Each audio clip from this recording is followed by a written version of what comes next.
by DJ Deepak Raj.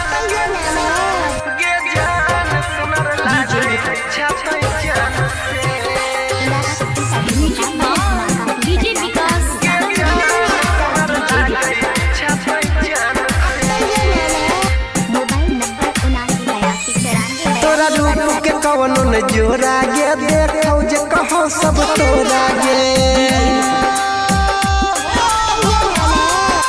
तोरा रूप के कवनो न जोरा गे देखौ जे कहो सब तोरा गे लागो न जादू न कहियो भगवान से गे जान सुनर लागे छतै चान से लागो न जादू न कहियो भगवान से गे जान सुनर लागे छतै चान से।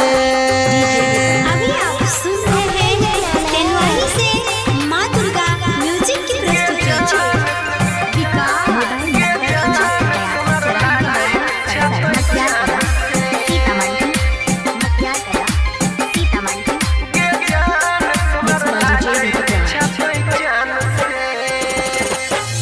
भोर के किरण लागो ओठवा के लाली लचको कमरिया चले चल मत भाली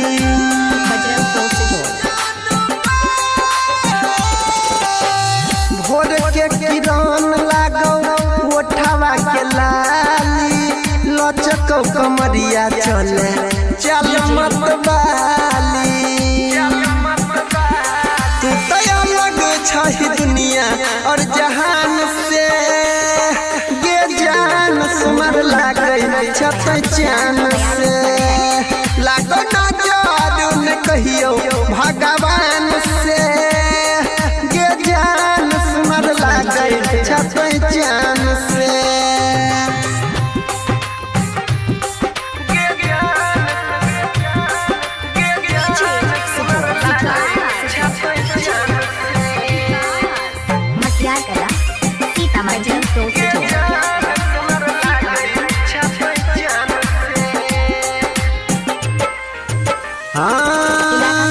मधु जैसन बोली लागो भरल छौ मिठास गे रमन बिहारी कहो छही तो खास गे